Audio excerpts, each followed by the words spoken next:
नमस्कार दोस्तों, स्वागत है आप सभी का साइंस जर्नी पे। दोस्तों, आज हम लोग चर्चा करने वाले हैं एक बहुत ही खूबसूरत जातक कथा, जैसा कि आप जानते हैं एवरी सैटरडे हम लोग एक जातक कथा पे डिस्कशन करते हैं। तो आज हम जो जातक कथा पे डिस्कशन करने वाले हैं, ये आज के डेट में भी पाया जाता है। आज के डेट में भी ये प्रासंगिक है। इसका सॉल्यूशन बहुत पहले बुद्धिज़्म ने खोज निकाला था। लेकिन फिर भी आज भी कहीं-कहीं प्रैक्टिस में पाया जाता है। जब हम बुद्ध की शिक्षाओं को भुला देते हैं और जब शिक्षाएँ भुला दी जाती हैं, तो बहुत सी गलत प्रथाएँ फिर से चल पड़ती हैं।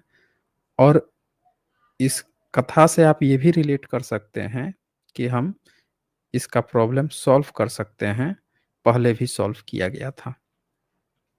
लेकिन इसका मतलब ये नहीं है कि आज जो प्रथा जिस रूप में है, यही प्रथा बुद्ध के समय भी उसी रूप में थी। थोड़ी डिफरेंट है।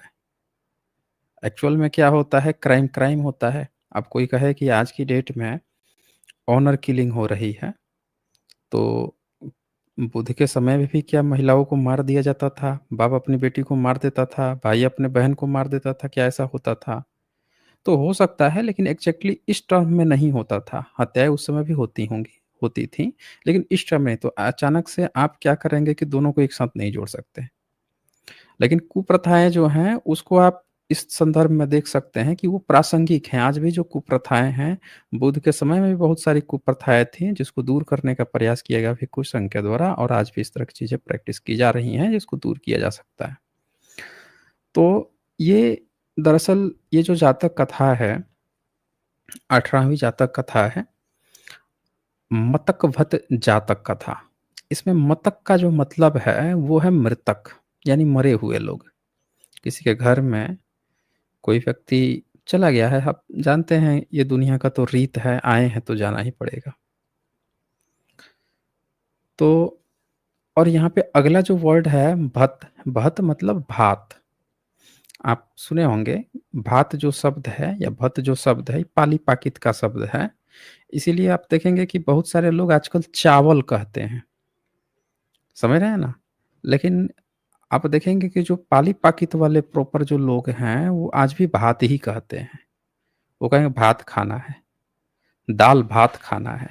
वो लोग चावल नहीं बोलते हैं, क्योंकि ये जो शब्द आया है, भत जो शब्द आया है, यही भत भात बन गया।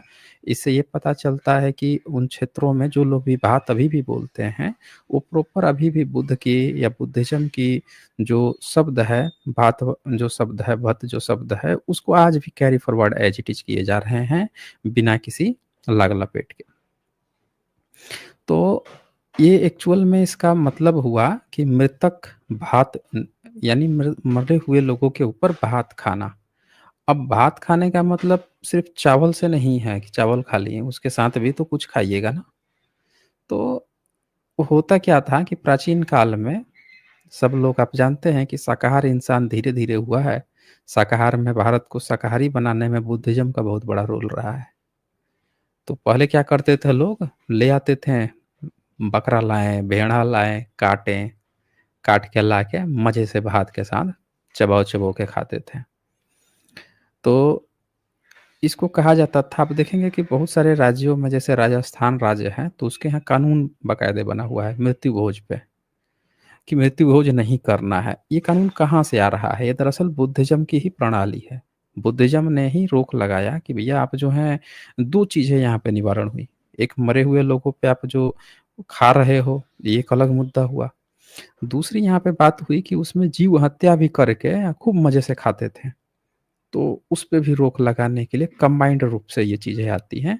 तो इस जातक कथा का नाम है मतकभत जातक। अब क्या कहानी कहती है? क्या है इसका एक्चुअल में, जातक कथा यहाँ पे क्या बताना चाहती है? तो उसको हम यहाँ पे डिटेल्स में देखेंगे। और ये ऐसी जातक कथा है जिससे कुछ लोगों को कन्फ्यूज़न हो जाता है, अनुवादक भी कन्फ्यूज़ हो जाता है। और जो लोग पढ़ते हैं वो भी कन्फ्यूज़ हो जाते हैं। फिर वही वाला राग, ब्राह्मण, 3 वेद और ये वेद, वो वेद कहानी लगते हैं गढ़ने के लिए, क्योंकि उन्होंने कभी भी ढंग से पढ़ा नहीं है जात के। जातकों में उसका क्या मतलब है, क्या वो कहना चाहता है, उसको ध्यान से नहीं पढ़ते हैं। आप पिताजी तुरंत खोज लेते हैं। ऐसा लगता है कि जो ऋग्वेद में बताया गया है ना कि आप 11 नियुग हो सकता है। मतलब एक पति रहेगा, 10 बाहरी आदमी से नियोग। ऐसा लगता है कि कोई पिताजी किसी का है बुद्धिज़्म में, खोजता रहता है कि अरे! यहाँ हमारे पिताजी मिल गए, यहाँ हमारे पिताजी मिल गए।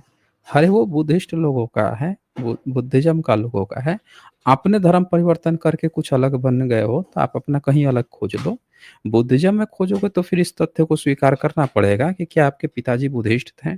अगर थे तो स्वीकार करो कि आपने धर्म परिवर्तन किया है। किसने आपका धर्म परिवर्तन कराया है? ठीक है? ये फिर आपको स्वीकार करना पड़ेगा। तो यहाँ पे इसको शुरू करने से पहले मैं आप लोगों को लीगल डिस्क्लेमर दिखा देता हूँ। ये लीगल डिस्क्लेमर है, जैसा कि आप जानते हैं, यहाँ पे जो भी बातें होती हैं, जो भी प्रेज़ेंटेशन होती हैं, जो भी डिबेट्स होती हैं, इसका उद्देश्य साइंटिफिक टेम्परामेंट को एनकरेज करना है। और जो कोई भी बाहर से वक्ता आते हैं, वो जो भी अपनी बातें रखते हैं, वो उनकी अपनी रिस्पॉन्सिबिलिटीज़ होती है। तो क्या कहता है ये मतकभत जातक? आइए चले शुरू करते हैं। तो ये जातक कथा जो है 18वाँ जातक कथा है।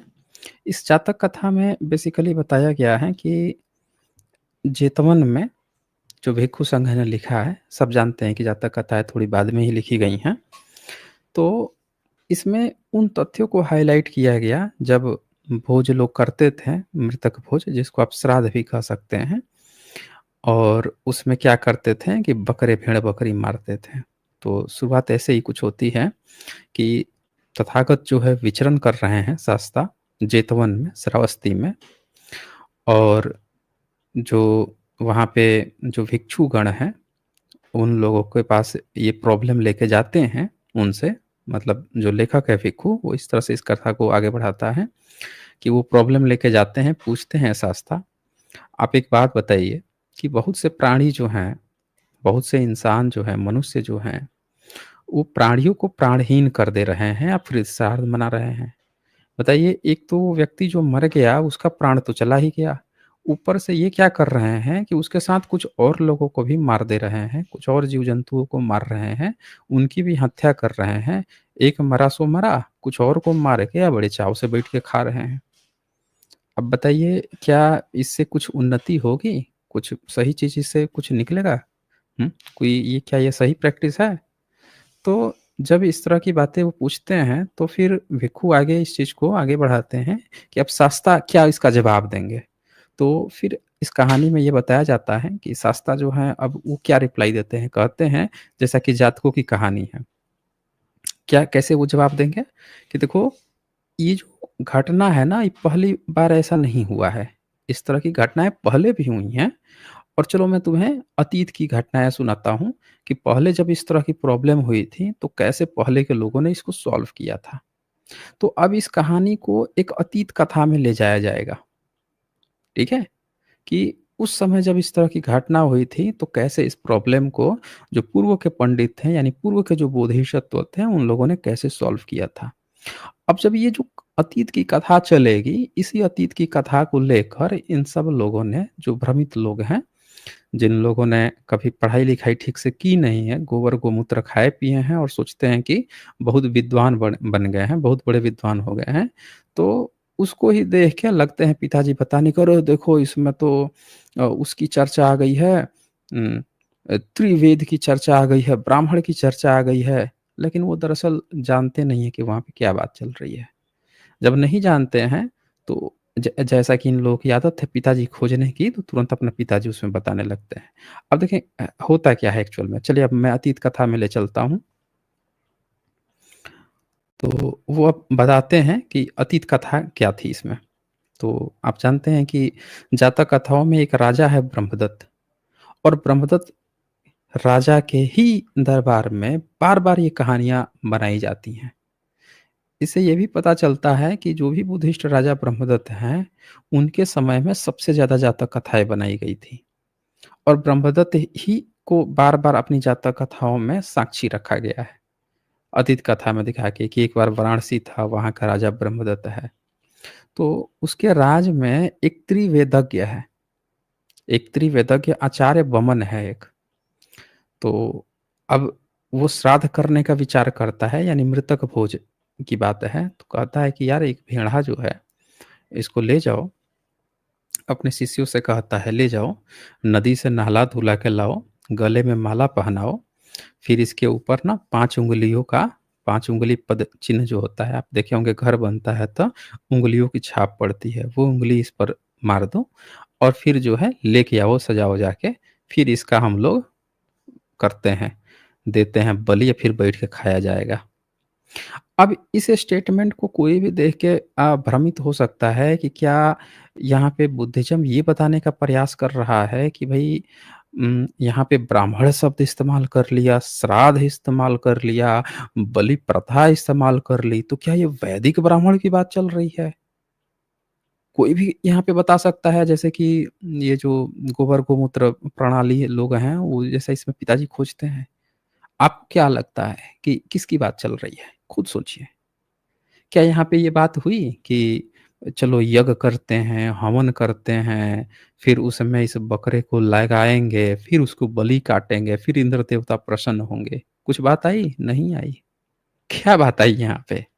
यहाँ पे बात आई कि एक पवन है अपने शिष्यों से क्या कहता है कि एक भेड़ को ले जाओ, नदी से नहला-धुला के लाओ, ठीक है? और उस पर हाथ का पंचमार्क देने की बात चल रही है। तो इससे ये पता चलता है कि जो बुद्धिज़्म ने जिन बलि प्रथाओं के रोक की थाम की बात की थी, वो बलि प्रथाएँ यज्ञ हवन में बलि प्रथा वाली नहीं थी। बल्कि लोग क्या करते थे कि उस समय जो प्रथा चली आ रही थी पहले से कि जीव-जंतु को लाते थे, काटते थे, खाते थे, यज्ञ हवन की बात नहीं है। ठीक है? ब्रह्मनिज़्म में यज्ञ हवन वाला बलि प्रथा है। कहेंगे कि देखो हमारा वेद पुराना है, वेद में ये जीव मारना है, वो जीव मारना है, इसकी बलि चढ़ानी है, उसकी बलि चढ़ानी है। अब आप कोई कहेगा कि भई देखो आज की डेट में भी तो बकरी मारते हैं किसी दुर्गा, काली के सामने ले जाके अष्टमी को काटते हैं सब खाते हैं नवरात्र में। तो क्या यहाँ पे आपको कहीं ज़िक्र आया कि अब बकरे को लेकर आओ दुर्गा जी या काली जी के सामने काटेंगे, खाएँगे? कहीं ज़िक्र आया? नहीं ये मिलेगा आपको। यानी कि आप देखें कि आज की जो परंपरा है, आज जो ब्राह्मण परंपरा अपनी प्रैक्टिस कर रहा है, उससे इस परंपरा को कोरिलेट करना कि यही चीज़ उस समय था, पूरी तरह से मूर्खतापूर्ण है। समझ रहे हैं ना? पूरी तरह से दोनों में कोई लिंक ही नहीं है। यहाँ पे देखें फिर से आप ध्यान से समझिए। ब्रह्मदत्त जो है, ये राजा हरेक जातक कथा में आ रहा है, जो कि एक बुद्धिस्ट राजा है और इसके समय में एक त्रिवेदज्ञ है। अब यहाँ पे त्रिवेदज्ञ का क्या मतलब है? इस त्रिवेदज्ञ को भी देख के ये समझ सकता है कि ये एक्चुअल में पाली में इसका शब्द होता है त्रिविद्या। समझ रहे हैं ना? त्रिविद्या। वेद भी त्रिवेदानी भी त्रि शब्द होता ही नहीं है, ति होता है या ते होता है। ते विद्या होता है या ते विदानी होता है। समझ रहे हैं ना? कभी भी यहाँ पे 3 वेद जो ब्राह्मणिकल त्रिवेद है, उसकी चर्चा नहीं होती। उनके यहाँ 3 वेद वैसे भी नहीं होता, 4 वेद होता है। अब इसको आपको और अच्छे से समझने के लिए मैं आपको ध्यान से देखेंगे आप, तो जो जातक कथाएँ हैं, उनमें ये जो 3 विद्या है कि कोई भी इन 3 विद्याओं का जो ज्ञानी है, कौन लोग हैं? कौन है जो इस त्रिविद्या में निपुण होते हैं, 3 तरह के? आज की डेट में ब्राह्मण जो है अपने 4 वेद की जगह एक पर कैंची चला के 3 वेद परोस देगा, कि अरे रे रे! अथर्ववेद ना बुद्ध के समय नहीं लिखे गए थे, सम्राट अशोक के समय अथर्ववेद नहीं थे, इसीलिए ये जो जातक कथा उस समय बनाई जा रही थी ना, इसलिए 3 वेद लिखा है। अब बताइए आप खुद सोचिए, ऋग्वेद में ही चारों वेदों की चर्चा है। आप खुद सोचिए, ऋग्वेद में जो इनका सबसे पहला वेद है, उसी में ही चारों वेद की चर्चा है। और ये कह रहे हैं कि 3 वेद थे ही नहीं सम्राट अशोक तक और बुद्ध तक, इसीलिए इसको 3 वेद मान लेना चाहिए। दरअसल ये ना बेवकूफ़ बनाने की कोशिश करते हैं, इनकी चोरी हर जगह से पकड़ ली गई है कि वो ते विद्या या ते विदानी जो है, वो इनका त्रिवेद इनके वेद से कोई लिंक ही नहीं है। अब वहाँ पे एक बताइए कि अगर 3 वेद का ज्ञाता होगा तो यज्ञ हवन करेगा ना? इनका चतुर्वेदी होगा या त्रिवेदी होगा अगर, तो कहेगा ला भैया यज्ञ हवन करेंगे, यज्ञ हवन में बकरा काटेंगे। अगर इनका पौराणिक ब्राह्मण होगा तो दुर्गा काली का बना के उसको काटेगा। क्या दोनों की बात चली वहाँ पे? नहीं चली। तो यहाँ पे जो 3 विद्या होती है, क्या होती है? एक होती है श्रुति, दूसरा होता है चिंतन और तीसरा होता है भावना। ये आध्यात्मिक ज्ञान है, इनमें जो एक्सपर्ट होता था उसको कहा जाता था आचार्य और ये पढ़ाई-लिखाई करवाते थे। अब कोई कहेगा कि यहाँ सुरती, तो ये सुरती खैनी तंबाकू नहीं है और ना ही ये सुरती का मतलब ऋग्वेद, यजुर्वेद, सामवेद, अथर्ववेद है। अगर आप सोचिए कि श्रुति का मतलब वेद है, तो बाकी के ये दोनों क्या यहाँ घास छीलने के लिए हैं? हैं? पहला वेद में चारों वेद आ गया, तो बाकी जो दूसरा है चिंतन, तर्क शक्ति, ये क्या घास छीलने के लिए दूसरा वेद है? और तीसरा वेद भावना, ये क्या घास छीलने के लिए है? हैं? एक ही पहले में श्रुति में ही चारों वेद आ गया तो। तो आप समझ सकते हैं कि कैसे इन लोगों ने झूठे प्रोपेगेंडा बुद्धिस्ट की शब्दावलियाँ उठाकर सबको बेवकूफ़ बनाने की कोशिश की है। कभी भी ये सही बात आपको बताते ही नहीं हैं। अनुवाद में बमन को ब्राह्मण कर देंगे या फिर कहेंगे देखो हमारे वैदिक पिताजी की बात चल रही है। अबे तुम्हारे पिताजी की बात चल रही होती तो तुम भी लिखे होते कि तुम्हारे बाप-दादे कभी बुद्धिज़्म में वो थे, आचार्य थे या बुद्धिस्ट को पढ़ाते थे, कभी लिखे हो अपनी किताब में? या तुम्हारे पिताजी लोग जो हैं, वो जाके बुद्धिस्ट राजा के यहाँ दरबारी थे या बुद्धिस्ट के यहाँ ये करते थे, बकरा मारते थे, हैं? कुछ भी तो लिख देते हैं कि बुद्धिस्ट से कभी बुद्धा से डिबेट किए थे, कुछ लिखे कहीं लिखा है? शंकराचार्य से पहले उसको नाम ही नहीं पता है। समझ ना? शिवलिंग शंकराचार्य इसके अलावा वो जानता ही नहीं है। कहानी आपको सुनाना शुरू कर देता है। तो इसीलिए इन मूर्खों से सावधान रहें, ये झूठा प्रोपेगेंडा फैलाते हैं। अब हम आगे बढ़ते हैं, अब यहाँ पे क्या होता है? तो बकरे को लाया जाता है, वो जो उसके जो शिष्य हैं, माड़वक जो हैं वो, तो ये देखिए नदी के किनारे पर सजा-वजा के नदी के किनारे पे रखा जाता है। वह भेड़ा अपने पूर्व कर्म का विचार कर, अब इसमें जैसा कि आप अतीत कथा है, अतीत कथा में अक्सर हाँ, ये दिखाया गया है, कर्म पे विचार करने की बात आई है। कि जो भेड़ा है वो सोचता है ऐसे दुख से आज मुक्त हो जाऊँगा, सोच हर्षित हो घड़े के फूटने की तरह जोर से हँसा। वो भेड़ा जो है अब ये अब अतीत कथा में आप जानते हैं कि चाहे वो बकरा हो, भेड़ा हो, मृग हो, सबसे बुलवाया जाता है।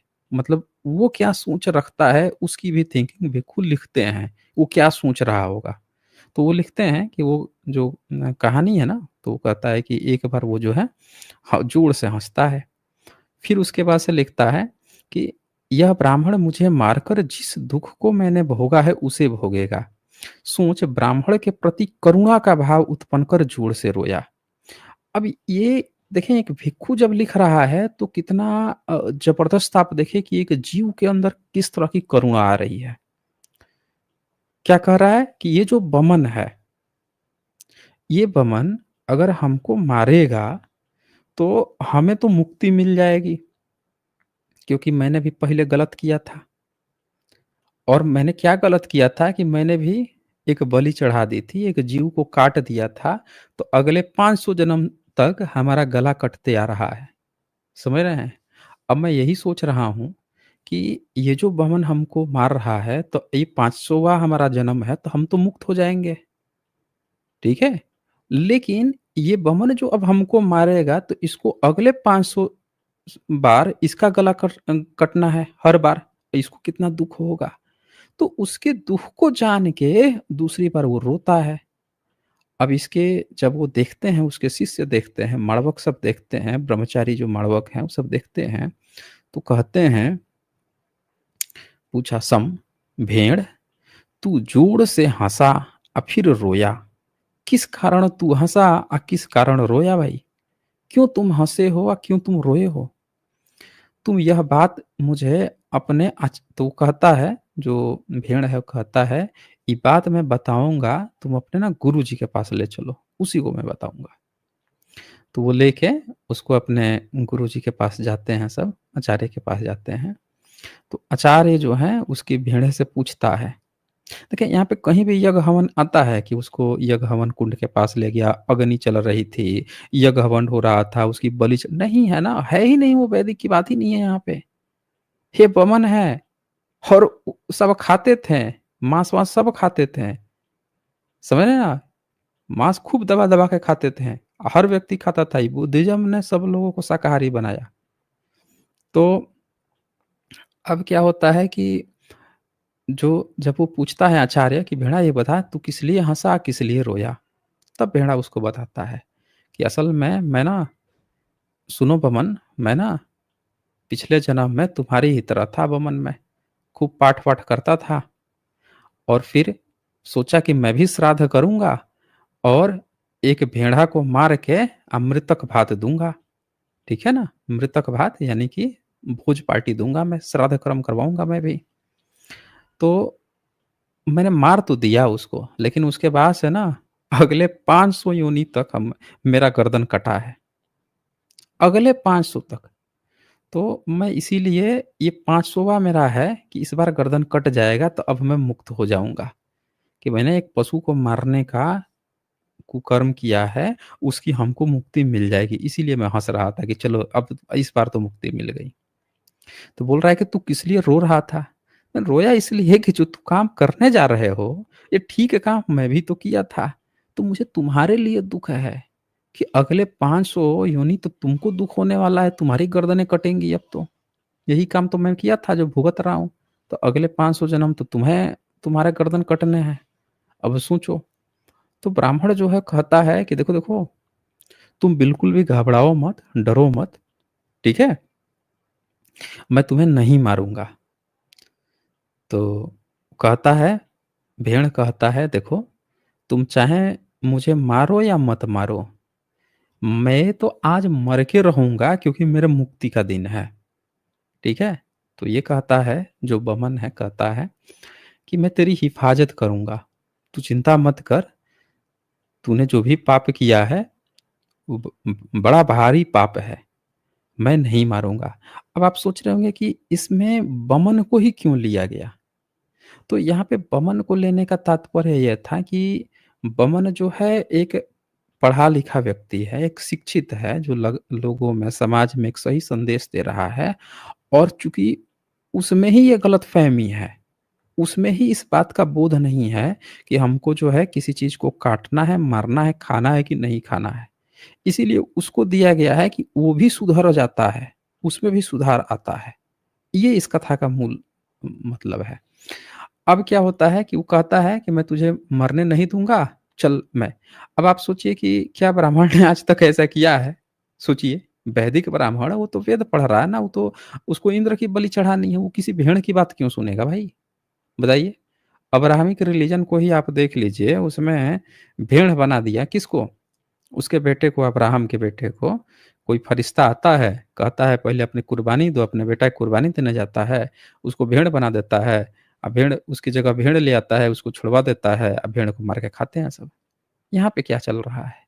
यहाँ पे दिखा रहा है कि बमन जो है वो सुधर रहा है। उन लोगों ने कॉपी कर लिया, बमन को अब्राहम बना लिया। एक कहानी में थोड़ा मॉडिफ़िकेशन कर लिया कि अरे बुद्धिस्ट वो कहते हैं ला हम तो भेड़ को मारेंगे, खाएँगे। यहाँ सुधार की बात चल रही है कि बमन को भी सुधार दिया। तो अब क्या होता है कि भेड़ जो है जब छोड़ देता है उसको, उसके शिष्य जो है भी छोड़ देते हैं भेड़ को, वो जंगल में ही। तो वो क्या करता है, भेड़ा जैसे छूटता है, एक पत्थर की शिला थी, जाके वहीं पे बगल में घास-पात उगा हुआ था, लगा पकड़ के खाने।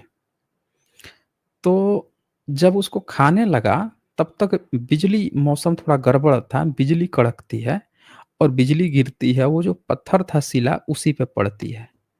शिला टूट जाता है, नुकीला हो जाता है, धारदार हो जाता है और सीधे बकरे के वहीं बगल में था ही, गर्दन में पड़ती है, गर्दन उतर जाता है, बकरा वहीं पे मर जाता है। और बकरा तो बोल ही चुका था कि हमारा तो आज मुक्ति का दिन है, तो हम तो किसी भी तरह से तुम मारो चाहे मत मारो, हमारा तो मुक्ति होना ही होना है।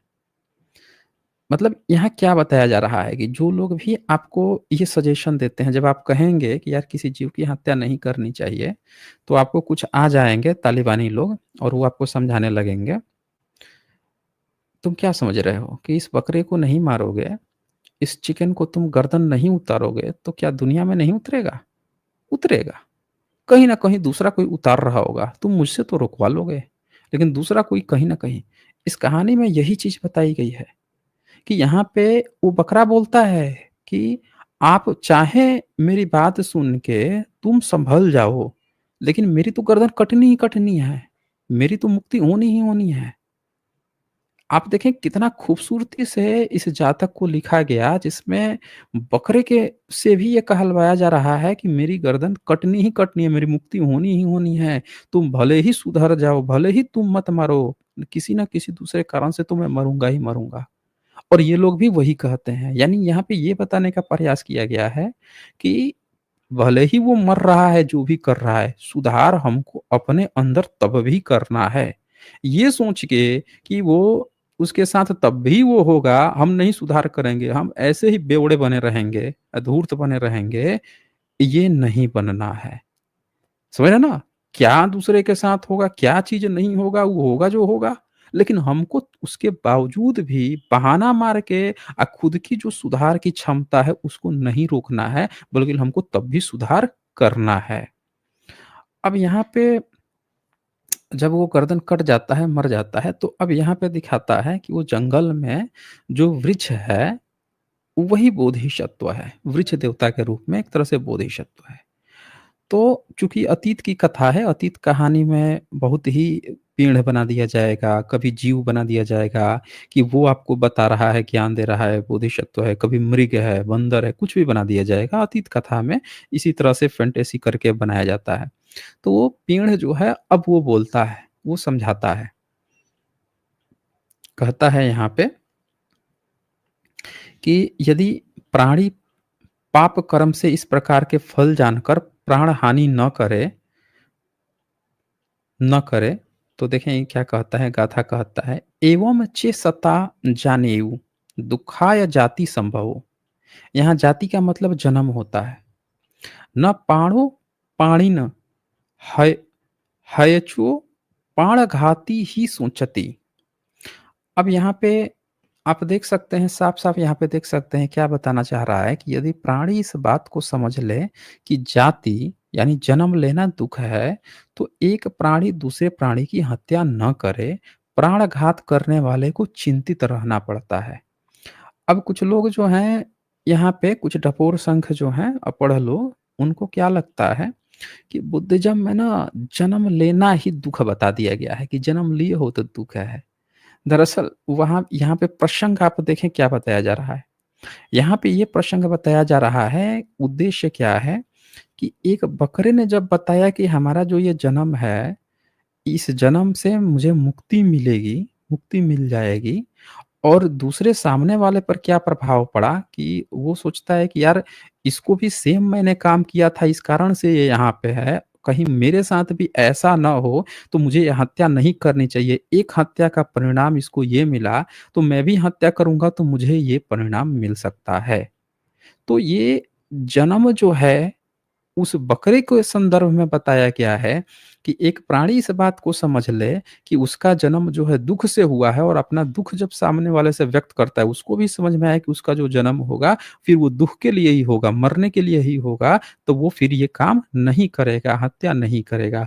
इसका मतलब ये नहीं है कि ये हर जगह यही चीज़ दिया गया है। कि बुद्धिज़्म आपसे कह रहा है जन्म लेना ही ये है, ये है।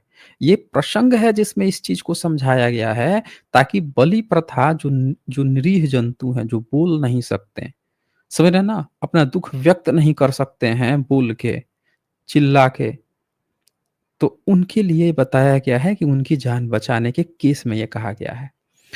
तो ये जब कहानी जब ये चल जाती है, तो यहाँ पे बोधिसत्व जो है वो यही बताते हैं कि दूसरों का वध करना, पीड़ा देना, ये सारी ये गलत चीज़ है, इससे दुःख मिलता है।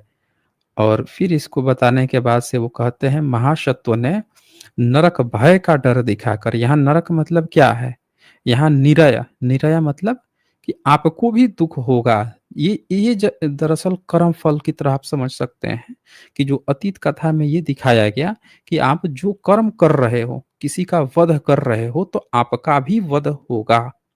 आइए आज भी आप देखते हैं जितने गैंगस्टर हैं, अपने जवानी में दूसरों को खूब मारते हैं, खूब मारते हैं, और आप उनके सारा काउंट कीजिए, सबका जो है आप बैकग्राउंड निकालिए, सबका आखिरी स्टेज निकालिए कि उनकी मृत्यु कैसे हुई थी। वो ज़िंदगी में अपना कितना खुश था, क्या उसकी भी किसी ने हत्या कर दी थी? तो आप पाएँगे 99% जितने भी इस तरह के लोग हैं, ज़िंदगी भर दूसरों की हत्या करते हैं, फिर कोई दूसरा इनकी हत्या कर देता है। तो इसी तरह से इनका ये प्रोसेस चलते रहता है। तो यहाँ पे यही चीज़ दिखाया जाता है कि वो जो महासत्व है, पेड़ जो है, वो ये बताता है कि एक एक किसी का वध करोगे तो तुमको भी तुम्हारा भी वध होगा, यही तुम्हारा नरक है, ये नरक का भय है। तो ये एक तरह से जो भयभीत हो गया, सामने वाला डर गया कि हमको भी सेम सज़ा मिलेगी। मान लेते हैं कोई व्यक्ति जो है, कोई बाप है, उसको जैसे अभी एक केस आया हरियाणा में, एक टेनिस प्लेयर थी, लड़की थी, यादव परिवार की थी और उसको उसने मार दिया, हत्या कर दिया। अब उसको जोड़ा जा रहा है ऑनर किलिंग का।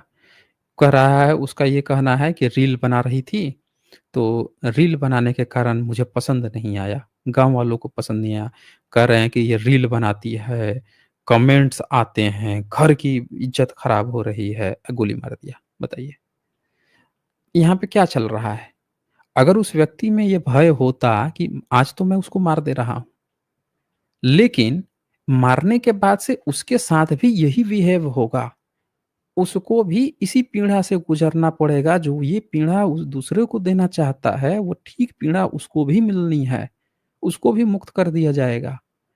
अगर ये भय जब उसके अंदर होगा, तो वो नहीं मरेगा। अब कोई उसको बीमारी है, कोई मनोवैज्ञानिक बीमारी हो गई है उसको, कह दे कि नहीं-नहीं मरेंगे तो मरेंगे, उसको मार के मरेंगे, इस तरह की कोई बीमारी, मानसिक बीमारी से गुज़र रहा है, उसका एक अलग दूसरा इलाज है। लेकिन एक नॉर्मल स्वस्थ व्यक्ति जो है, जब उसको इस बात का ज्ञान हो कि इसका अंजाम भी बुरा ही होगा, तो वो इससे बचेगा। तो यहाँ पे यही चीज़ दिखाने की भी कोशिश की गई है। कि मनुष्य उस धर्मोपदेश को सुन निरय से भयभीत हो, प्राणातिपात जीव हिंसा से हटे। बोधिसत्व उपदेश थे मनुष्यों को शील सदाचार में प्रतिष्ठित कर अपने कर्मानुसार गए। जन समूह ने भी, अब वहाँ की जो भी पब्लिक थी, वो सब ने बोधिसत्व के उपदेशानुसार आचरण कर दान देना आदि पुण्य कर्म कर देवनगर को भर दिया। शास्ता ने यह धर्म देशना को लाभ मेल मिलाकर जातक का सारांश निकाल दिखाया, मैं ही उस समय का वृक्ष देवता था। अब यहाँ पे इस चीज को कोरिलेट कर दिया गया कि ये पहले के समय में अतीत कथा में वो पेड़ ही बोधिसत्व थे, यानी कि तथागत से रिलेट कर दिया गया, शास्ता थे। तो ओवरऑल आपने क्या देखा इस जातक कथा में, इसका आप क्या कंक्लूजन निकालते हैं, वो आप कमेंट में दर्ज करना मत भूलिएगा स्ट्रीम खत्म होने के बाद से। और मैं यहाँ पे लिंक दे देता हूँ, जिनको भी डिबेट करना है, अपनी बात रखनी है, क्योंकि आज का सेशन छोटा होता है, तो 1 घंटे से ज़्यादा हम लोग सेशन को रखते नहीं हैं, आधे घंटे हो ही चुके हैं। तो जिनको अपनी बात रखनी हो वो जुड़ें और वो अपनी जुड़ के अपनी बात रख सकते हैं। तब तक यहाँ पे कुछ सुपर चैट्स आए हैं, वो हम देख लेते हैं। इसको पिन भी कर देता हूँ मैं, जिनको अपनी बात रखनी है,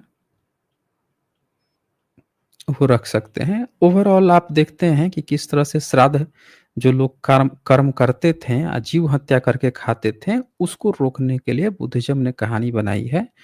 कुछ लोग जो हैं ज़बरदस्ती इसमें अपने बाप खोजने लगते हैं। आप बताइए, लास्ट में क्या लिखा था कि पूरा वहाँ का जितना जन समुदाय है, सब बोधिसत्व की बात मान के उसको फ़ॉलो करने लगा। अब आप खुद सोचिए, क्या इनका वैदिक ब्राह्मण जो सब के सब बुद्धिस्ट बन गया? अगर वैदिक था तो? जब बन गया, तो क्या किसी आज का जो ब्राह्मण है लिखा उसने कि हमारे सारे बाप-दादा जो हैं बुद्धिस्ट बन गए थे। फिर हम मुगलों के समय में जो है धर्म परिवर्तन कर लिए, अब मुगलों का हिंदू बन गए, लिखा कहीं पे? तो इसीलिए बाप बनाना छोड़ दीजिए। बुद्धिज़्म की कहानियाँ, उसमें वमन-शमन होते हैं, उन किरदारों के आधार पर दिखाई जाती है, ना कि किसी वैदिक ब्राह्मण के। तो ये मैंने पिन भी कर दिया है, जिनको अपनी बातें रखनी है, वो यहाँ जुड़ के रख सकते हैं। यहाँ पे जेपी सिंह जी का सुपर स्टिकर है। स वो जी का यहाँ सुपर स्टिकर है, शुक्रिया जी आपका। और देखें आप कौन आए हैं यहाँ पे, ये कोई धर्माचंद आए हैं। हाँ जी, धर्माचंद, बताएँ क्या कहना चाह नमस्कार सर। हाँ जी, नमस्कार जी। बैकग्राउंड साउंड आ रहा सर है वो आपका, जो खड़-खड़ आवाज़ आ रही है। सर आपने जो वो लड़की के बारे में बताया, उसके फादर को लोग ताने मारते थे कि तू लड़की की कमाई खाता है। लड़की की कमाई खाता है, इसीलिए गोली मार दिया?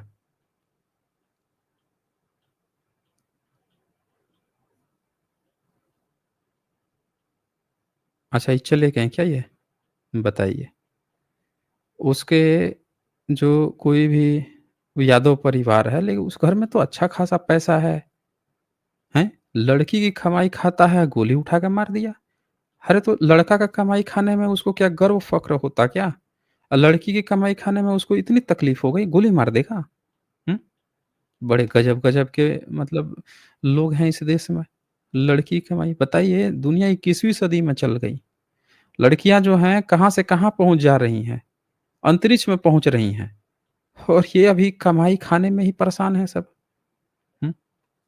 ये हिंदू धर्म ने इस देश को ये चीज़ दिया है, देख लीजिए अपनी आँखों के सामने। जो ब्रह्मनिज़्म को फ़ॉलो करेगा, उसके अंदर यही चीज़ होगा क्योंकि ब्रह्मनिज़्म की किताबों में लिखा है कि जो भी स्त्री का खाता है, लड़की का खाता है, उसके बारे में बहुत गलत-सलत लिखा हुआ है। समझ रहे हैं? और देखिए उसका शिकार इन्होंने कर दिया। यही बात इन्होंने वाल्मीकि रामायण में लिख रखी है, राम के लिए। 4 लोग क्या कहेंगे? सुन के राम जो है बिना कहे हुए गर्भवती बीवी को जंगल छोड़ आए, पहुँचा दिए। हैं? चीख-चीख के लिख रहा है अपनी किताबों में। तो इन लोगों ने धर्म के नाम पर लोगों में क्या हैवानियत भर दी है, आप देख सकते हैं। अच्छा, यहाँ पे कोई रोहित अमित आए हैं। हाँ जी, रोहित अमित, बताएँ क्या कहना चाहते हैं? सर जय भीम, नमो बुद्धाय सभी दोस्तों हाँ, साथियों को। हाँ जी, जी बोलिए। सर। हाँ, जी सर, मैं यहाँ पर एक कुछ चंद शब्द पेश करना चाहता हूँ यहाँ पर ब्राह्मणों के बारे में। अच्छा, ज़रूर हाँ, कीजिए। जैसा आपने सब कुछ तो बता ही दिया है, मगर मैंने टाइटल हुँ, दिया है ब्राह्मणवाद। ओके। हुँ, देश तो अपना आज़ाद है, फिर भी ये जातिवाद है। देश तो अपना आज़ाद है, फिर भी ये जातिवाद है। हिंदू, हिंदू चिल्लाते हैं सब, मगर ये तो ब्राह्मणवाद है। हुँ, हुँ, हुँ। ब्राह्मण के धंधे को धर्म न समझो, ब्राह्मण के धंधे को धर्म न समझो, ब्राह्मणों को बुलाना कर्म न समझो। पूजा पाठ करके पवित्र नहीं होते, पूजा पाठ करवा के पवित्र नहीं होते, ब्राह्मण को देके अपनी दौलत नहीं खोते। मंत्र बोलने अगर मंत्र बोलने से अगर होता कोई शुद्ध, फिर तो देश में होता नहीं कोई अशुद्ध। मूर्ख ये बनाता है, मूर्ख ये बनाता है, कथा ये सुनाता है, पढ़ता नहीं है कुछ पन्ने, पढ़ता नहीं है कुछ पन्ने, सत्य छुपाता है। पाप पुण्य के नाम से स्वर्ग नर्क दिखाता है, पाप पुण्य के नाम से स्वर्ग ये दिखाता है, आत्मा होती नहीं है और भूतों से डराता है। शनि दूर हुँ, मंगल दूर, शनि दूर मंगल दूर, पास ये बुलाता है, बनकर ज्योतिष देखो, बेवकूफ ये बनाता है। दुल्हन हमारा, दुल्हन हमारी, दूल्हा हमारा, दुल्हन हमारी, चक्कर ये लगवाता है। बिन बुलाए बाराती ये खाना खा के जाता है। बीबी अपनी बच्चा अपना नाम ये बताता है, बीबी अपनी बच्चा अपना नाम ये बताता है। धरती अपनी घर अपना पवित्र ये बनाता है। मंदिर अपना भगवान अपना, मंदिर अपना भगवान अपना, धंधा ये चलाता है। जिंदगी अपनी मौत अपनी, पिंडदान ये करवाता है। गरीब यहाँ मरते हैं भूखे, गरीब यहाँ मरते हैं भूखे, खा खा के ये हुआ पंडा। गरीब यहाँ मरते हैं भूखे, खा खा के हुआ मोटा पंडा। मूल निवासी समझ न पाए, अजीब सा जो है ये फंडा। बहुत बढ़िया, बहुत गज़ब। बहुत थैंक यू ज़बरदस्त सर। आपने कहीं से लिया है आपने इसको बनाया है? नहीं सर, नहीं नहीं सर, एक्चुअली मैं एक कलाकारी हूँ, मैं खुद ही अच्छा, लिखता हूँ, ओके। हर तरह की बहुत लिखता हूँ बढ़िया। मैं। बहुत ज़बरदस्त आपने मतलब क्या बताया जाए, शब्द नहीं है मेरे पास, बहुत खूबसूरत। Thank you. और सर एक हाँ, मैं जानना चाहता था, आपने आपका मैंने कल देखा था स्ट्रीम में कि ये हुँ। जो संस्कृत भाषा है वो अपनी बुद्धिस्ट भाषा है, तो हाँ जी। उसके बारे में थोड़ा सा क्लियर करना था सर। आपको मुझसे पूछना है या मुझसे जी, आप जी सर, जानना चाह रहे हैं? मुझे आपसे जानना चाहता हूँ मैं कि आपने कहा हुँ, था हुँ। कि संस्कृत भाषा जो है वो बुद्धिस्ट भाषा है हुँ, लैंग्वेज हुँ, हुँ। ऐसा ही कुछ। हाँ, हाँ, तो उसके बारे में सर मैं थोड़ा क्लियर होना चाहता मैं आपको बता देता हूँ। जैसे हूँ। भारत में अगर आप ध्यान से देखेंगे, जितने भी पुराने इंस्क्रिप्शन मिले हैं, हुँ, तो उसमें सबसे जो पुराना इंस्क्रिप्शन मिला है, वो है पाली-पाकित का। फिर उसके बाद से जो इंस्क्रिप्शन मिलेंगे, उसमें आप देखेंगे कि समय-समय पर चीज़ें थोड़ी बदलती हैं ना, भाषाएँ भी बदल हुँ, जाती हैं। अंग्रेज़ों के समय में हिंदी भाषा जन्म ली है भारत में, तो इसी तरह से वहाँ पे थोड़ा-सा बदलाव होते जाता है। तो अब जो भाषा आती है ना, वो थोड़ा मिश्रित भाषा हो जाती है। तो उसको आप देखेंगे जैसे हाथीपाड़ा इंस्क्रिप्शन को आप देखेंगे, हाथीपाड़ा घोषुंडी का इंस्क्रिप्शन देखेंगे, तो उसको जो है ये लोग कहेंगे कि संस्कृत है, लेकिन वो कंप्लीट संस्कृत नहीं है, वो मिश्रित है। फिर इसके बाद से आप सीधे चले जाएँगे जूनागढ़ अभिलेख में दूसरी सदी, पहली दूसरी हुँ, सदी, उसको भी ये संस्कृत कहेंगे लेकिन वो संस्कृत नहीं है। वो पाली-प्राकृत इन्फ्लुएंस है, उसको संस्कृत कहने पर बहुत सारी गलतियाँ निकल आएँगी, यानी वो संस्कृत नहीं है, भाषा जो है पाली-प्राकृत से धीरे-धीरे बढ़ रही है। अब इसमें सबसे जो मेन बात है वो ये है कि इस इंस्क्रिप्शन को लिखवा कौन रहा था? कौन था व्यक्ति जो इन इंस्क्रिप्शन को लिखवा रहा था? तो आपको यहाँ पे जवाब मिलेगा कि इसको लिखवा रहे थे बुद्धिस्ट राजा, सब बुद्धिस्ट राजा थे। समझ रहे हैं? जी। अगर जी सर, बिल्कुल। बुद्धिस्ट राजा थे, अगर बुद्धिस्ट राजा नहीं होते हैं, तब आपको एक बार को कह सकते थे कि हाँ, ये ब्राह्मणों का है। दूसरी बात कि बुद्धिज़्म की जितनी पुरानी किताबें मिली, जैसे जो इंस्क्रिप्शन मिले हैं या बुद्धिस्ट की किताबें जैसे अश्वघोष पहली सदी में है, उनकी सबसे बड़ी फ़ेमस एक किताब है बुद्धचरित। और बुद्धचरित की जो लैंग्वेज है, उसको कहा जाता है कि ये भी संस्कृत है। समझ रहे हैं? हालाँकि वो आज हुँ, की प्रॉपर संस्कृत नहीं है, लेकिन वो संस्कृत है, यानी संस्कृत का प्रोटो जो वर्ज़न उस समय बुद्धिस्ट लोग ही बना रहे थे। पाली-प्राकृत, देन वो भाषा जो है आगे चल के संस्कारित हो रही थी और इसीलिए उसका नाम संस्कृत पड़ा। संस्कृत का मतलब खिचड़ी आप समझते हैं? खिचड़ी क्या होता है? जी, जी, बिल्कुल। एक तो होता है हुँ, डीवीसी, दाल-भात-चोखा, ठीक हुँ, है? हुँ, और एक होता है खिचड़ी। तो हुँ, रोटी, सब्जी, दाल, दाल-भात चोखा ये अपना एक अलग आइटम हो गया खाने का। एक होता है खिचड़ी यानी सब चीज़ मिला के उसमें डाल दो। तो जो संस्कृत जो शब्द है ना, वो क्या हुँ, है कि पहले से ही कोई चीज़ बनी-बनाई भाषा है, उस सबको मिलाया जा रहा है, संस्कृताइज़ किया जा रहा है या उसी में थोड़ा-सा चेंज किया जा रहा है। अब जो नया प्रोडक्ट बन रहा है, वो बन क्या रहा है आपका संस्कृत। अब वो जो भाषा हो रही है। नामकरण से आप पहचान सकते हैं जैसे पाली-प्राकृत है। प्राकृत मतलब क्या हुआ? प्राकृत मतलब जो प्रकृति से निकला, समझ हुँ, रहे हैं ना? हुँ, बच्चा जैसे बच्चे को आप हुँ, कहिएगा ना बेटा धर्म बोलो, तो बच्चा पता है क्या कहेगा? धम। वो हमेशा ही कहेगा धम, धर्म कभी नहीं बोल सकता। जो नए-नए बच्चे जो होते हैं उनको अभी कभी सिखाइएगा, कहिएगा धर्म बोलने के लिए, धर्म नहीं बोल पाएगा, वो बोलेगा धम। यानी धम क्या है? प्राकृतिक भाषा है, नेचुरल भाषा है, नेटिव भाषा है, जो लोगों के मतलब जीवन शैली से, प्रकृति से ही निकल के आया। जब उसको संस्कारित कर दिया जाएगा तो सिखाया जाएगा बोलो धर्म। अब जैसे 3 स होते हैं ना, एक होता है तालव्य हुँ, श, एक होता है मूर्धन्य श या पिटचिरवा स और एक होता है दंती स। दंती स मतलब जो सिंपली आप स प्रयोग करते हैं जैसे स्कूल में, हुँ, हुँ, स्कूल होता है उसमें जो स प्रयोग करते हैं वो दंती स। तो ये नेचुरल है। ये जो स है ना, दंती स वो हुँ, नेचुरल है। तो पाली-प्राकृत में हमेशा यही स पाया जाएगा। लेकिन जब संस्कृत में आप उसको लिखने की कोशिश करेंगे, तो वो आप देखेंगे कि वो तालव्य श आ रहा है, फिर मूर्धन्य श का भी प्रयोग हो रहा है। समझ रहे हैं ना? यानी कि जी, जी, आप एक नेचुरल स को थोड़ा-सा साउंड उच्चारण इधर-उधर करके आप थोड़ा-सा और बदल रहे हैं कि अब 3 तरह का स आ रहा है।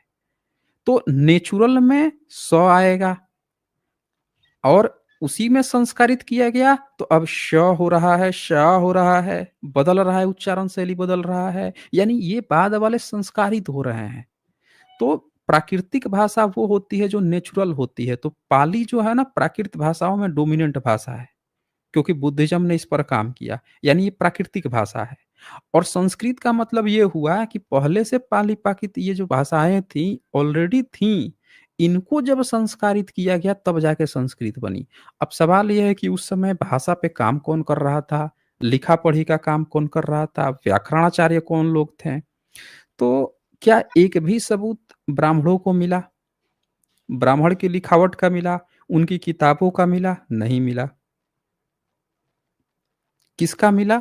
अश्वघोष की किताब मिल रही है बुद्ध चरित, जो संस्कृत में, सौंदर्य नंदन किस में है? संस्कृत में है। इसी तरह से आप जैसे जैसे आगे बढ़ते जाएंगे, जूनागढ़ का इंस्क्रिप्शन कौन लिखवा रहा है?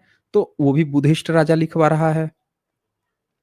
आप सारे राजाओं को हाथीवाड़ा इंस्क्रिप्शन कौन लिखवा रहा है? बुद्धिस्ट लिखवा रहा है। सुगन राजे का अभिलेख कौन लिखवा रहा है? बुद्धिस्ट लिखवा रहा है। एक बेस नगर है वहां पे मध्य गुजरात में। प्रदेश में, मध्य प्रदेश में बेशनगर, वहां पे एक इंस्क्रिप्शन मिला जिसको ये लोग कहते हैं विष्णु स्तंभ है, लेकिन उसकी लैंग्वेज किस में है? तो पाली पाकित में है। अब देखिए, इनको अपना धर्म बता तो दिए हैं कि हमारे विष्णु की बात लिखी है, लेकिन लैंग्वेज पूछिए तो क्या कह रहे हैं? पाली पाकित में लिखी है। अब आप खुद सोचिए कि पाली पाकित में विष्णु की बात लिखी जा रही है ईसा से 100 साल पहले, क्या आपका संस्कृत उस समय नहीं था क्या? फिर इनका वेद कैसे था उससे पहले? इनका उपनिषद कैसे था उससे पहले, जब इनको विष्णु की बातें जो है पाली पाकित में लिखनी पड़ रही हैं? तो संस्कृत में उस समय बुद्धिस्ट लोग आगे लिख रहे हैं, स्वघोष जो है संस्कृत में लिख रहे हैं चीज है।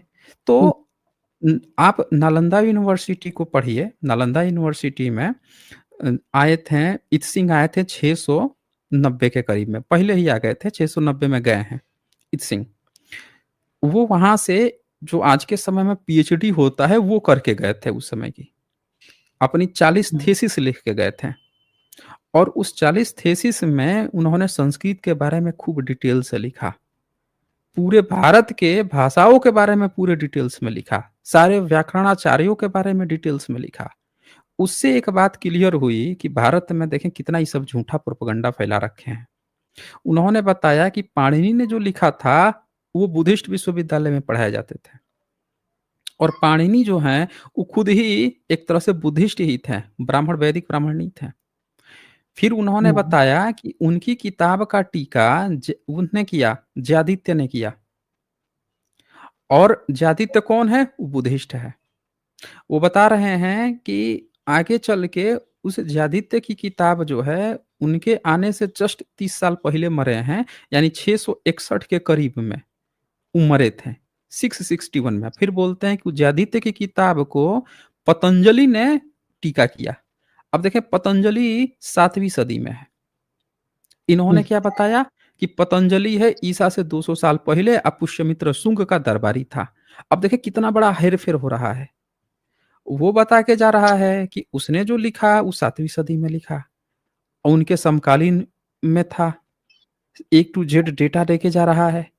महाभाष्य बता रहा है कि वो चीजें पढ़ाई जा रही है, पाणिनि का ही चूर्णी टीका है ये भी लिख के जा रहा है, ये भी वही चीज बता रहे हैं। लेकिन क्या बता रहे हैं कि पुष्यमित्र शुंग का दरबार। पुष्यमित्र शुंग का आज तक कोई सबूत नहीं मिला, ना पतंजलि का आज तक सबूत मिला ईसा से 200 साल पहले।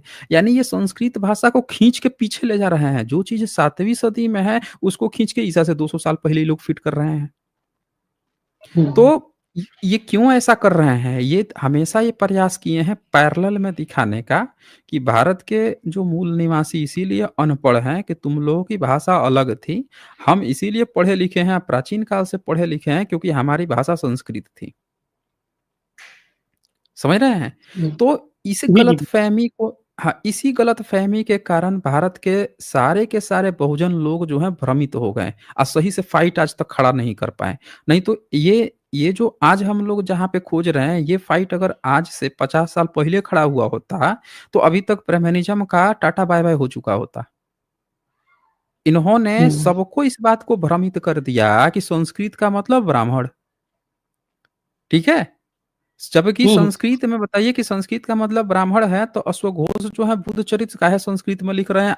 अश्वघोष के समय में ब्राह्मणों की एक भी किताब नहीं मिली है जो संस्कृत में लिखी हो।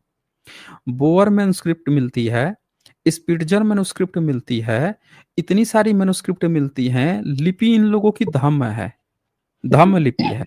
लिखावट जो है वो संस्कृत है, हाइब्रिड संस्कृत है। अब बताइए आपकी ब्राह्मण की किताब में आज तक धम्म लिपि का ज़िक्र ही नहीं है, वो कह रहा है कि हम लिखते ही नहीं थे कभी। वो कह रहा है कि कभी लिखता ही नहीं था। लिखा हुआ मिल रहा है, लिखा किसके बारे में है? तो बुद्धिस्ट के बारे में। अब बताइए बुद्धिस्ट लोग संस्कृत में लिख रहे थे, ब्राह्मण कभी लिखा नहीं, तो ब्राह्मण की भाषा वो कैसे हो गई? बोलिए। तो हमारे जो जी, भारत के इतिहासकार लोग हैं, ये लोग इसी गलतफ़हमी का शिकार हो गए हैं कि इन्होंने पूरी तरह से घुटने टेक दिए ब्राह्मणों के इतिहास के आगे। कुछ लोगों ने दक्षिणपंथी कुछ लोग जो हैं वामपंथियों के आगे। ये दोनों मिल के भ्रमित किया इस देश को। इन्होंने कभी नहीं हुँ, बताया कि जूनागढ़ अभिलेख लिखवाने वाला राजा बुद्धिस्ट राजा है। और उसमें ज़िक्र कर रहा है कि मौर्यंस ने जो सुदर्शन का बाँध बनाया था, उसको फिर से मैं मरम्मत करा रहा हूँ। वो बुद्धिज़्म की बात कर रहा है उसमें, ये बात छुपा दी है। केवल प्रचार क्या किए कि देखो जूनागढ़ अभिलेख ना संस्कृत का है, संस्कृत का है। ये भी नहीं बता रहे हैं कि वो संस्कृत भी नहीं है, वो मिश्रित है। डेवलप हो रहा है, अभी तो संस्कृत बनी ही नहीं है। क्योंकि इन लोगों को एक हुँ, प्रोपेगेंडा खड़ा करना था, एक लिंक देना था इन लोगों का कि संस्कृत जो है पाली-प्राकृत से पुरानी है और उसके लिए इन्होंने जो-जो मिसकंसेप्शन इस्तेमाल किए हैं, पहला कंसेप्शन कि कभी भी इन्होंने नहीं बताया कि संस्कृत डेवलप हो रही थी। तथागत बुद्ध के समय में पाली ऑलरेडी विकसित थी, प्रॉपर विकसित थी। और इसीलिए सम्राट अशोक का जो इंस्क्रिप्शन है, उसमें अलग-अलग क्षेत्र में प्राकृत भाषाओं में लिखवाया जाता है, तो देखिए वहाँ पे उनका प्रॉपर इंस्क्रिप्शन मिल रहा है, लेकिन आज तक संस्कृत का एक भी इंस्क्रिप्शन नहीं मिला उस समय का। संस्कृत डेवलप ही नहीं थी ही नहीं उस समय। तो ये चीज़ें अब सामने आ जाती है कि ब्राह्मण जो है शंकराचार्य के समय कुमारिल भट्ट जो है वो बुद्धिस्ट यूनिवर्सिटी में जाके पढ़ रहा है। भारत में जितनी यूनिवर्सिटी थी सब बुद्धिस्ट की थी। विदेश से जो लोग भी पढ़ने आए, वो क्या पढ़ रहे हैं? भारत में बुद्धिस्ट यूनिवर्सिटी में पढ़ के जा रहे हैं। क्या बोल रहे हैं कि हम संस्कृत पढ़ के जा रहे हैं, बुद्धिज़्म पढ़ाता है, बुद्धचरित हमको पढ़ाया जाता है संस्कृत में, त्रिपिटक संस्कृत में लिखा जा रहा है, विनय पिटक लिखा जा रहा है। सारा काम संस्कृत का बुद्धिस्ट कर रहे थे। ब्राह्मण कह रहा है अलबरूनी से 11वीं सदी में कि हम तो कभी लिखते ही नहीं थे, हमारी तो कोई लिपि ही नहीं है। अब आप बताइए कि सब सारा चीज़ सारे भारत में विज़िट करने वाले से लेके हर एक चीज़ लिखा हुआ, पढ़ा हुआ, लिपि जो ब्रह्म लिपि कहा जाता है, वो भी बुद्धिस्ट की ललित विस्तर किताब से पता चली। ब्राह्मणों के ब्राह्मणों के यहाँ उस लिपि का ज़िक्र भी नहीं है। तो हम लोगों ने कैसे इस बात को छोड़ दिया कि सारे सबूत जब हमारे फ़ेवर में हैं, हर एक चीज़ ही हमारी है, फिर कौन-सी ऐसी बात काट रही थी कि हमने पूरा खुल्ला उठा के सौंप दिया ब्राह्मणों को, ले भाई ये सब तेरी उपलब्धि है, हम लोग तो निठल्ले थे, निपड़ थे, मूर्ख थे। समझ रहे हैं रोहित अमित? जी, जी सर। बहुजन जो इतिहासकार हुए हैं, उन्होंने भी पूरा खुला ब्राह्मणवाद को सपोर्ट कर दिया कि हम शुरू से निठल्ले थे। भारत में अगर पढ़ाया जाता शुरू से कि भारत के जो जितने भी लोग हैं, इन लोगों ने हम संस्कृत आपको पढ़ाया गया, कालिदास का किताब पढ़ाया गया। कभी बुद्धचरित अश्वघोष का नहीं पढ़ाया गया, वो पढ़ाते ना। उनका सौंदर्य हुँ, हुँ, नंदन पढ़ाते ना, जितनी बुद्धिस्ट की किताबें थी, त्रिपिटक इनको नहीं पढ़ाया गया, रामायण महाभारत पढ़ाया जा रहा है, बताइए। सारे त्रिपिटक बुद्धिस्ट की जो त्रिपिटक है, सब संस्कृत में लिखी गई, धम्मपद लिखी गई संस्कृत में। अगर संस्कृत इनकी पुरानी थी, तो एक अपना ये किताब बता दें कि जो इन्होंने पाली-प्राकृत में संस्कृत से अनुवाद करके पाली-प्राकृत में लिखी हो, हुँ, अगर हुँ, इनकी भाषा थी तो। नहीं किए ना, लेकिन पाली-प्राकृत की सारी किताबें संस्कृत में अनुवाद की गई क्योंकि संस्कृत बाद में आई है, जो बाद में आता है वो पहले वाली भाषा का अनुवाद करता है। तो इस तरह से इनकी चोरी पूरी तरह से पकड़ी जाती है कि बुद्धिस्ट ही बनाए हैं, बुद्धिस्ट ही डेवलप किए हैं। आप इसको डिटेल्स में देखना चाहते हैं तो पहले की हमारी पुरानी स्ट्रीम रेशनल वर्ल्ड पे पड़ी है, उसको आप देखेंगे। मैंने पूरे सबूतों के साथ उठा-उठा के दिखाया है कि किस तरह से ये हमारी थी। अब पूरी तरह से अब तक के जो इतिहासकार हैं, खुल्लम-खुल्ला दे दिए ब्राह्मणों को, ले भाई तुम्हारा है।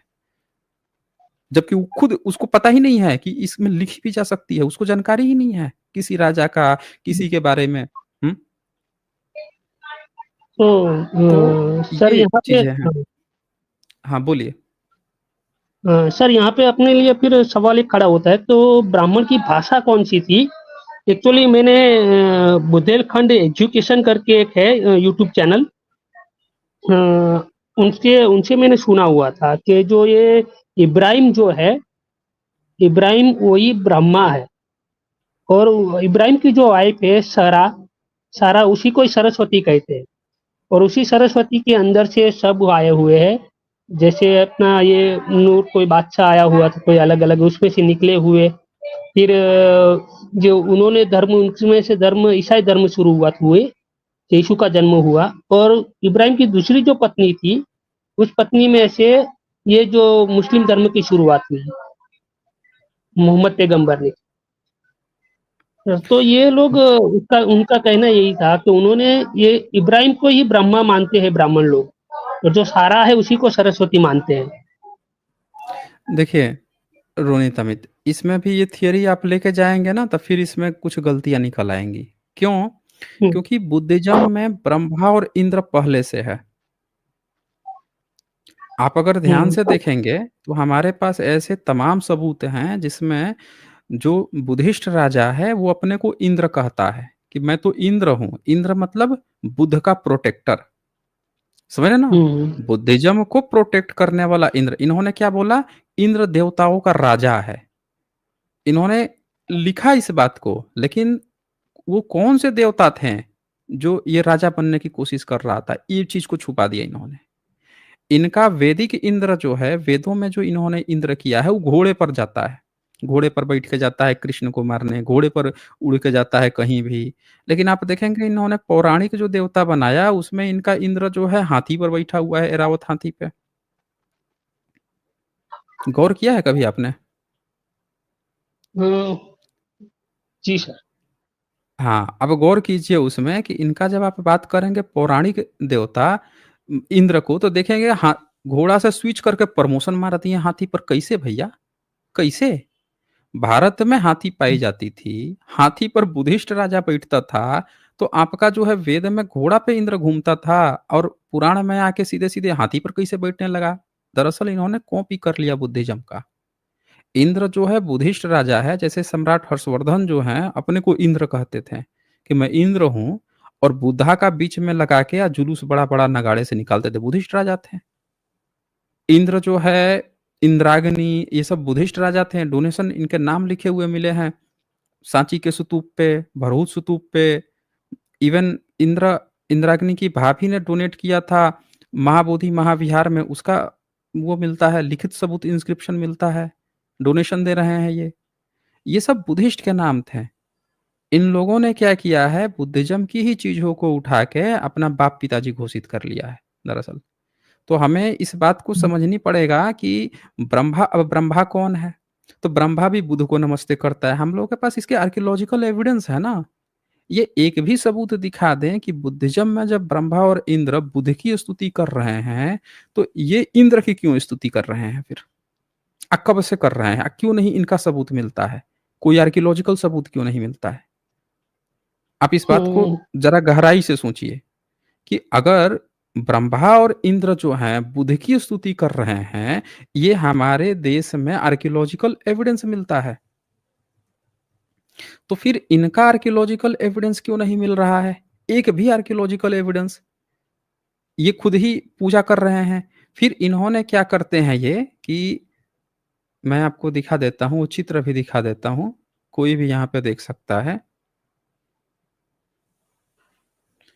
और देखकर आप लोग खुद सोचिए कि आर्कियोलॉजिकल एविडेंस जो मिल रहा है, तो कागज़ की हम गपूण क्यों मानेंगे? हम आर्कियोलॉजिकल एविडेंस क्यों ना मानें? ये आपको दिख रहा है स्क्रीन पे? जी सर। हुँ, दिख तो रहा है थोड़ा-सा। हाँ, हाँ। दिख रहा है ना? हाँ, हाँ, इसका मैंने अब ये स्क्रीनशॉट लिया हुआ हाँ, अब देखिए हमें है सर। लिखा भी हुआ हुँ, है हुँ। कि relief with Buddha worshipped by Indra and Brahma, Gandhara region 2nd और 3rd century, institute of Chicago. तो रखा हुआ है ना, आर्कियोलॉजिकल एविडेंस रखा हुआ है। अब आप खुद सोचिए, समझ रहे हैं? आप जी। खुद जी, बिल्कुल, बिल्कुल। सोचिए कि जब जब इंद्र और ब्रह्मा बुध की स्तुति कर रहे हैं, तो ये इंद्र की स्तुति क्यों कर रहा है? कब से हुँ, कर रहा है?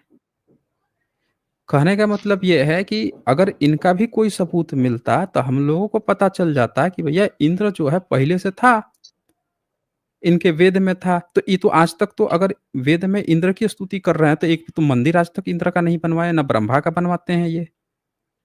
इनके यहाँ नहीं मिल रहा है, बुद्धिज़्म में मिल रहा है। और इन दोनों के स्तूप बनते थे, वेनसोंग अपनी आँखों से देखे हैं गंधारा में। तीनों के स्तूप मिलते थे। एक रहता था ब्रह्मा, इंद्र बीच में तथागत बुद्ध रहते थे। तो आर्कियोलॉजिकल एविडेंस से ये पता चलता है कि हर एक चीज़ बुद्धिस्ट की है। ये संस्कृत भाषा भी बुद्धिस्ट की है। ये सारे जो गॉड का जो कॉन्सेप्ट है, ये सब बुद्धिस्ट का है। ब्राह्मणिज्म ने क्या किया है कि बस बुद्धा को एलिमिनेट कर दिया है हर एक चीज़ में से। जो साइड वाले हैं, इन सबको देवी देवता मान रहा है। अब उसने क्या किया कि बुद्ध को हटा के विष्णु लेके आया। ध्यान दीजिएगा इस बात को। क्या किया है यहाँ पे? हटा दिया। हुँ, तथागत बुद्ध को विष्णु ले आया। अब इंद्र पे दौड़ के जा रहा है किसके पास? विष्णु के पास। विष्णु बचा लीजिए, बचा लीजिए।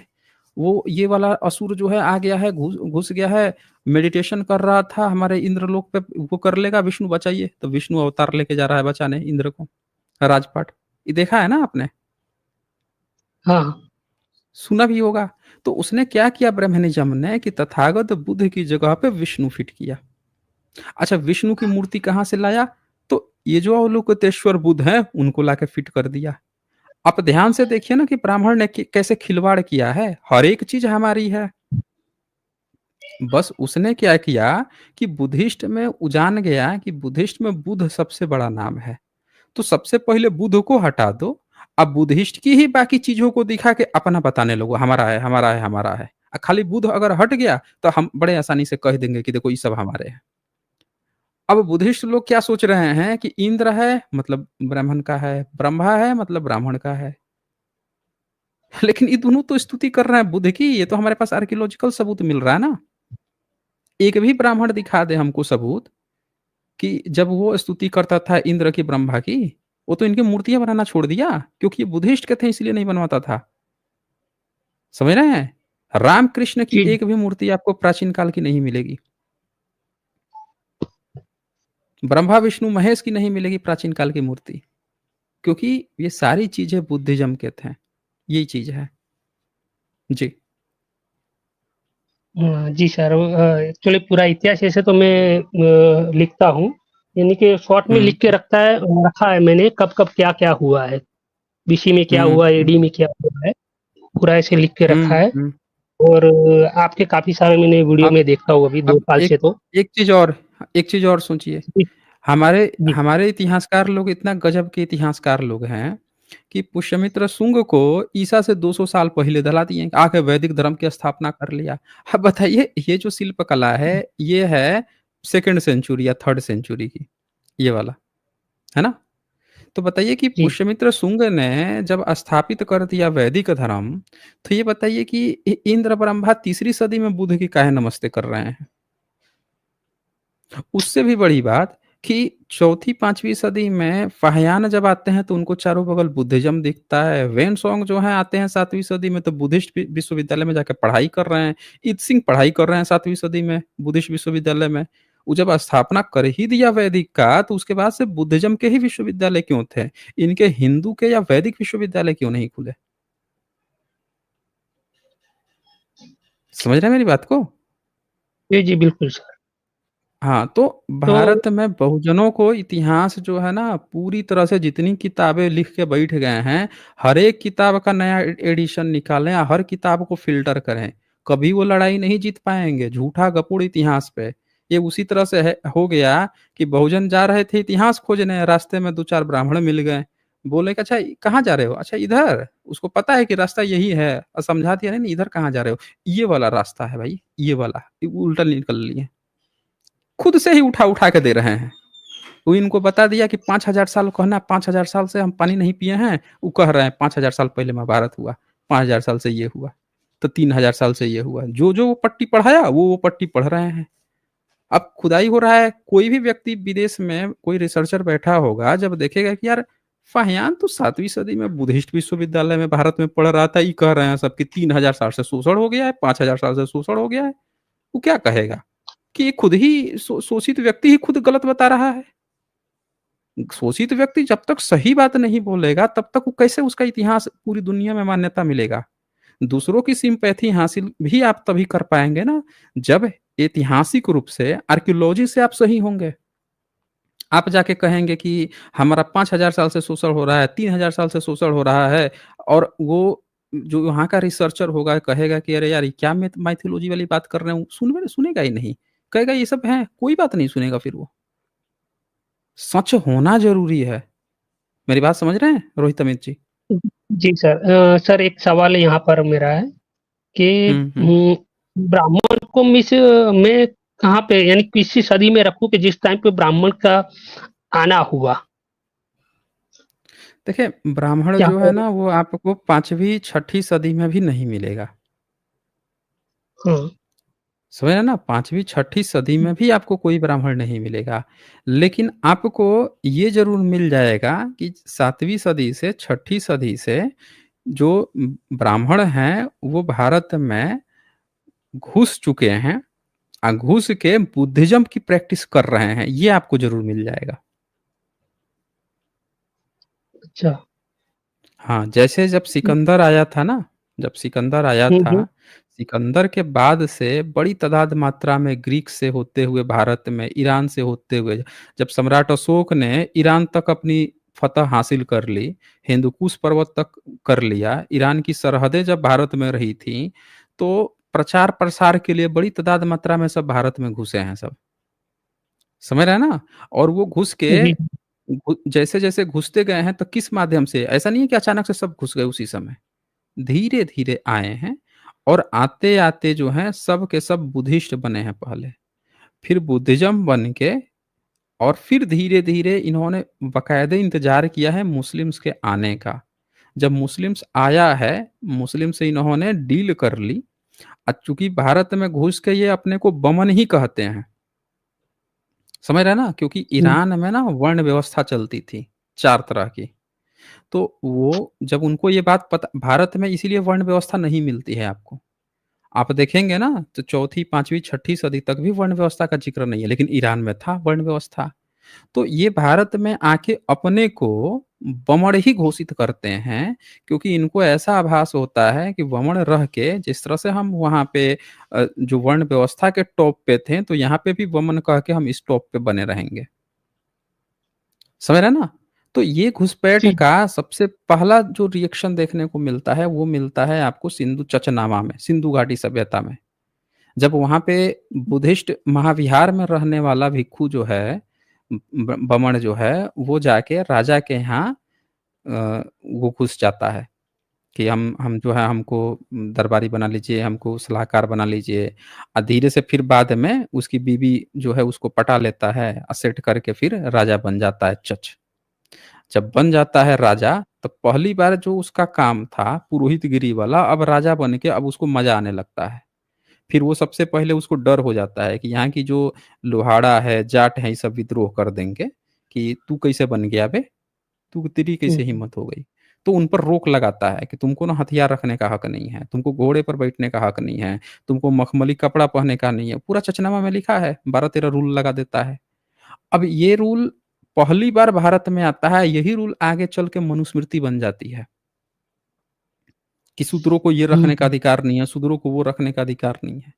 तब तक भी भारत में मनुस्मृति का नाम नहीं है, याद रखिएगा। तो ये यहाँ से ये पता चलता है कि पहली बार जब ये इसमें घुसता है, तब कैसे-कैसे भारत का पैटर्न चेंज हो रहा है। फिर कासिम जब हमला करता है, तो कासिम से जब ये डील कर लेते हैं, डील करने के बाद से वो क्या कहता है कि तुम पीढ़ी दर पीढ़ी तुमको सारी चीज़ें वो मिलेंगी, जो तुमको दाहिर के समय मिल रही थी। वो सारी चीज़ें हम देंगे। तुम हमारा वफ़ादार बन के रहो। ये वफ़ादार बन जाता है। और तब से लेके ये मुस्लिम का हमेशा से वफ़ादार बना रहता है। जान जाता है कि मुस्लिम्स जो हैं वफ़ादारी में ईमानदार हैं, जो हम वफ़ादारी करेंगे तो पूरा इनाम देते हैं। सब चीज़ हमको रुतबा दे रहे हैं, हर एक चीज़ दे ही रहे हैं, तब से वो उनका वफ़ादार बन जाता है और तब भारत में देखिए बड़ा आसानी से गुलाम हो जाता है भारत। उनकी मजबूरी में जो क्षत्रिय कुछ हैं, वो भी जाके उनको मिलना पड़ जाता है क्योंकि सारा भेद वो जानता है, खोल दिया उनके सामने, कहीं के नहीं रहे। कहीं के नहीं रहे तो इनको भी घुटने टेकने पड़ जाते हैं। सोचते हैं कि यार जो धर्म धर्म कर्म बता रहा था वही जाके वहाँ पे घुटने टेक दिया तो हम लोग क्या हैं? वो भी घुटने टेक देते हैं। और भारत के सिर्फ़ एससी, एसटी, ओबीसी यही लोग नहीं जाते हैं उसमें। भले अछूत बन जाते, पिछड़ा बन जाते, बहिष्कृत कर दिए जाते हैं, ये अपना धर्म नहीं त्यागते हैं। इसीलिए इनकी बुरी दशा हो जाती है।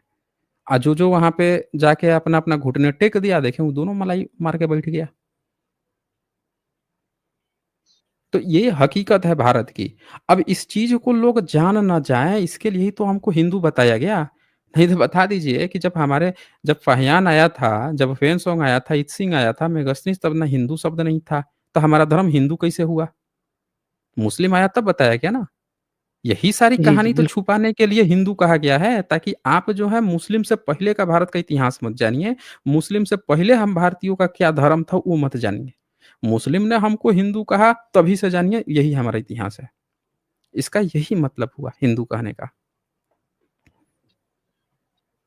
और मुस्लिम्स के आने पर ही इसने संस्कृत पे कब्जा किया है। तो संस्कृत अब सबसे पुरानी हो गई। फिर आपको बताया जाएगा एलीट क्लास की थी, तो उसकी क्लास थी। अब बताइए कितना झूठी बात है, एलीट क्लास कर रहा है। एलीट क्लास की होती तब बुद्ध चरितम जो है भारत के 5 भागों में वंदना होता सुबह-शाम। इत सिंह लिख के गया है 690 में कि बुद्ध चरित्र जो है समुद्र के सारे द्वीपों में भारत के 5 भागों में 5 भाग में भारत को डिवाइड किया गया था। उस सब में सुबह से शाम तक जो है बुद्ध चरित्र पढ़ा जाता है। आम आदमी पढ़ाता है, वो तो संस्कृत में है, कैसे लोग पढ़ रहे थे? मतलब प्रॉपर संस्कृत नहीं है जो आजकल का संस्कृत है, पाली-पाकित डेवलप वाला है, तो कैसे पढ़ रहे थे? तो ये एकदम झूठा फेंक ब्राह्मणों ने फैलाया कि संस्कृत पर ब्राह्मणों का कब्जा है ताकि वो ये साबित कर सके कि भारत का सारा इतिहास सिर्फ ब्राह्मण जानता है, उसी से रिलेटेड है। बाकी सब तो बेवकूफ़ लोग हैं यहाँ पे। ये कब्जा करने के लिए प्रोपेगेंडा फैलाया गया। समझ रहे हैं? जी, जी, सर। हाँ, ठीक है फिर। हाँ, ओके। सर एक सर आपके पास जो अभी जातक कथा की जो किताब है सर, अब जो हुँ, जातक हुँ। कथा भी आपने सुना, तो सर मुझे चाहिए तो कहाँ मिलेगी सर? आप प्रयास कीजिए आपको आनंद भदंत कौशल्यायन की अगर मिल जाता है जातक, तो उसका हुँ, कहीं से जुगाड़ कर लीजिए। अच्छा, यानी कोई कॉन्टैक्ट नंबर ऐसा कुछ नहीं हो सकता है ना? हाँ, हुँ, ऐसा नहीं हो सकता है। आप क्या कीजिए कि हुँ, वो देख लीजिए अगर कहीं पे मिल जाता है, तो वो ले लीजिए फिर। ओके और एक सर रिक्वेस्ट है, एक रामदेव पीर आपने नाम तो सुना ही होगा राजस्थान में, हुँ, हुँ। रामदेव पीर जो मंदिर है ना, सब जगह पे फैले हाँ हुए जी। जो थी। हाँ, तो उन पर एक हुँ, बार हुँ। आप बनाइए, क्योंकि ठीक है जी। खुशुल मेघवाल करके उनकी एक किताब है, मेघवाल बाबा हुँ, हुँ। है रामदेव पीर, फिर एक बाबा है राम प्रकाश आचार्य, उनकी हुँ, किताब हुँ। है। हाँ, तो ठीक उनकी एक है। बार पढ़ के है ना? ओके चलिए, थैंक यू सर। हाँ जी, थैंक यू। जय भीम, नमो बुद्ध। हाँ, जय भीम नमो बुद्धाय जी। अच्छा, इसके बाद से यहाँ पे आज़ाद अंसारी लिख रहे हैं, आप बहुत अच्छा काम कर रहे हैं, जय भीम नमो बुद्धाय। अच्छा जी, शुक्रिया जी। तो ठीक है दोस्तों आज का तो छोटा ही सेशन रहता है, फिर आज हम लोग यहीं पे क्लोज़ करते हैं। आप लोग अपना ख़्याल रखिए, अपनों का ख़्याल रखिए, फिर कल संडे को हम लोग मिलते हैं लाइव चैट में, लाइव सीधे। बहुत-बहुत शुक्रिया आप सभी का, अंतिम तक बने रहने के लिए।